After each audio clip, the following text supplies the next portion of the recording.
One of the things that is about to happen is a battle over gun control.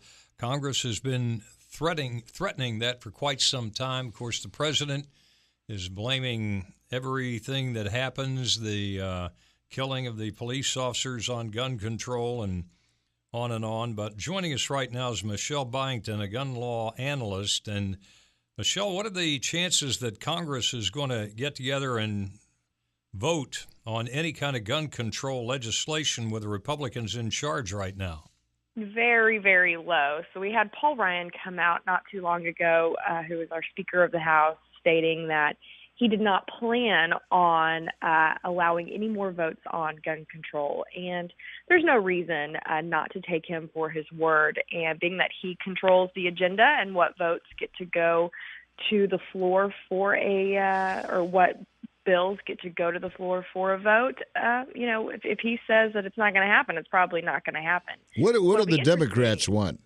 That's exactly where I was going. So it'll be interesting to see how the Democrats react to this, if they're going to act like children and sit on the House floor for 24 hours when they don't get their way, instead of respecting the law and the administrative process that we have in place.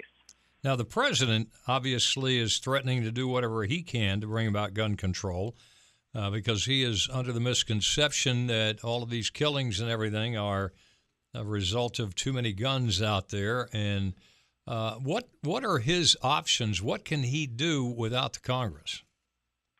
Pretty much nothing at this point. He can go around and give and try to drive the agenda by using his status as the president. But at the end of the day, it takes our legislative body of Congress to drive this sort of policy forward. He can attempt to influence that, but as we see, I don't think it's going to work. Michele, I noticed that Paul Ryan is having some problems with his reelection. He is down at 43% approval. If Paul Ryan is defeated, would that change the situation for the Republicans? It absolutely could. It absolutely depends on who is in that position, and they drive the agenda. So if he were to not be reelected, there's a very real chance that this gun issue comes back up for a vote. But remember, there were 4 votes back in June that all failed, and one of those votes was a compromise. So it just goes to show that even with a compromising bill that may have pleased both sides, it still died.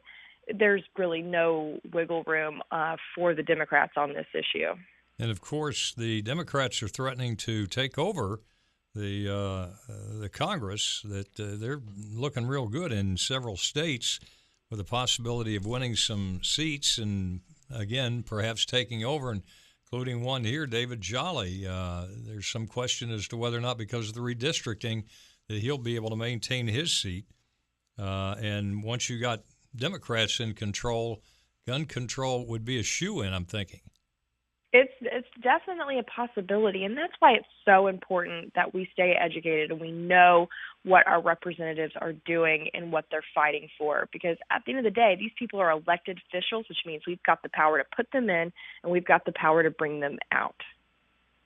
Well, Michele, we appreciate your joining us on AM Tampa Bay. Michele Byington, gun law analyst, and a person who's going to be very busy over the coming months and next couple of years, I think. Thank you, Michele. Thank you.